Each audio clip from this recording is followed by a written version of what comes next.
So Tom Aspinall just got done shish kebabbing Sergei Pavlovich. And one thing's for sure, it certainly wasn't close. In my breakdown video, I said this fight could go two ways.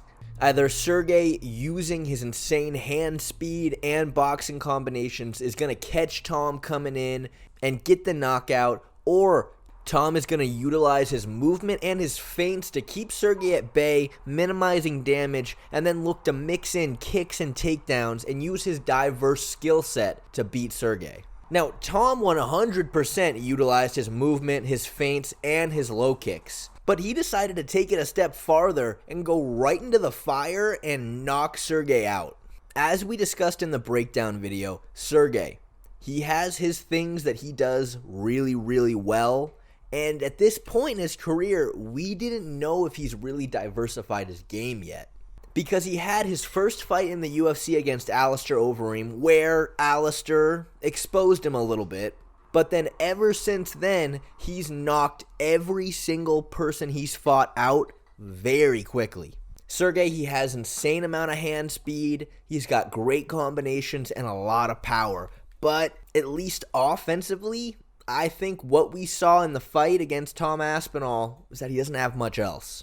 Daniel Cormier had mentioned when the fight first started that Sergey brought in a really high-level wrestling coach because he was most likely expecting Tom to really try to grapple. I don't think he was expecting him to try to strike with him very much at all.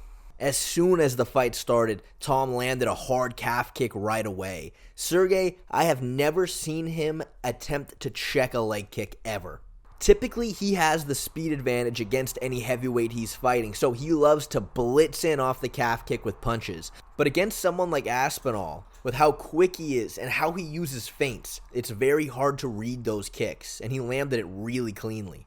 After that, Tom, he kept moving and just kept constantly feinting an entry over and over and over again. Sergey was able to catch him decently clean once, and that was just because in that moment, Tom stopped moving. As long as he's moving and feinting, he's a very difficult target to hit. There was one sequence that I think kinda showed how Sergey's skill set is lacking. There was a moment he was able to close the distance with Aspinall, and he was stood right in front of him in punching range.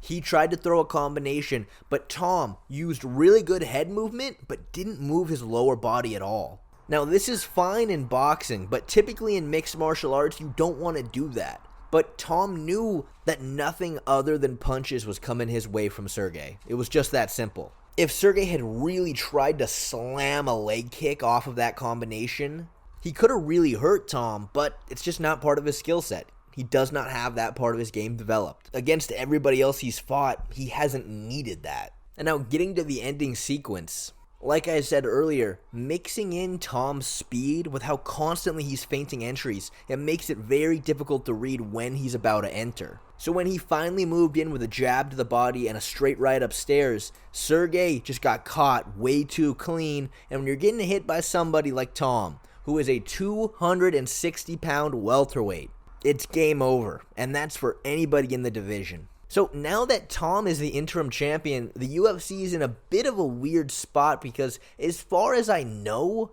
they said that Jones versus Stipe is still going to happen. But that kind of breaks the rules of what an interim title means. But at the same time, the UFC makes all the rules, so I guess they're just allowed to do whatever they want. The fact of the matter is, Tom Aspinall is a really tough fight for Jon Jones. Take a look at every single fighter that Jon has struggled against. Alexander Gustafsson, Thiago Santos, Dominic Reyes, all three of these guys were decently well-rounded, good strikers, had a lot of speed, and were good with their hands in particular.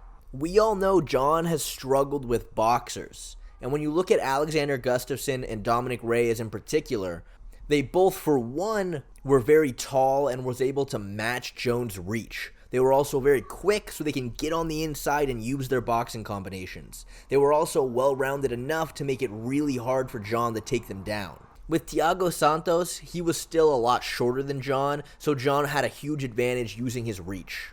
But still, being such a high-level striker, he was still able to give Jon some problems. Now, all those attributes I just named, that is Tom Aspinall, to a T. He's an inch taller than Jon, lightning fast, really good boxing combinations. He's a really high-level grappler, and he can do it all. Now, if we're looking at prime Jon Jones, who was also extremely fast, threw these crazy spinning elbows, spinning back kicks, and was also known for out-wrestling the best wrestlers, then you just have to lean towards Jon. You really do. It's still a really interesting matchup. I'd still love to see it, and it could go either way, but you gotta give the nod to Jon. But the last time we saw him in the octagon at heavyweight, you cannot argue he looked the same in the striking. Now, granted, we didn't see a ton of striking from him, but he looked a little awkward. Now, he still looked like an absolute destroyer on the ground, but Ciryl Gane wasn't prepared to face somebody that high level in grappling. He just wasn't. To this day, most heavyweights still aren't that well-rounded. They get by with their size and their power, but Jon Jones took down Daniel Cormier, who was an Olympic wrestler. So as far as the grappling goes in a matchup between Jon Jones and Tom Aspinall, I still lean towards Jon there. But Tom, he's not going to be as easy to take down. And if Jon is able to get him there, he's not going to be able to catch him in just a simple submission like he did against Ciryl. Tom is going to be looking to scramble, he's going to be looking to find his own submissions, and he's going to be able to get back up to a much higher degree than Gane could at the time. I want to give credit where credit's due, though. Jon Jones, he was working with Gordon Ryan in the lead-up to the Stipe fight. And for those who may not realize, Gordon Ryan is an absolute genius when it comes to grappling, and he is a brilliant tactician. Gordon talked in depth about himself working with Jon Jones, and he was just polishing all aspects of his grappling game. And the reason why this is important is because Jon's not trying to be stagnant. He's still trying to learn and grow and evolve, which is going to be absolutely vital in beating a new age heavyweight like Tom Aspinall. The thing that I think is so intriguing about this matchup is there's just so many question marks. In the lead up to the Jones versus Ciryl Gane fight, no one knew how Jones was going to look. They all thought he was going to look slow and sloppy and out of shape. We didn't know how he was going to hold up with Ciryl striking. Overall, there was just so many question marks about him. The issue is after that fight, we didn't get a ton of answers. What we learned was obviously Jones is still an insanely high-level grappler, and we learned that Ciryl is extremely lacking in the grappling, but we didn't learn anything new. So who's going to win between Tom Aspinall and Jon Jones? Yeah, I mean, I have no idea what version of Jon is coming out into this fight. And because of that, we're going to have no idea unless they fight.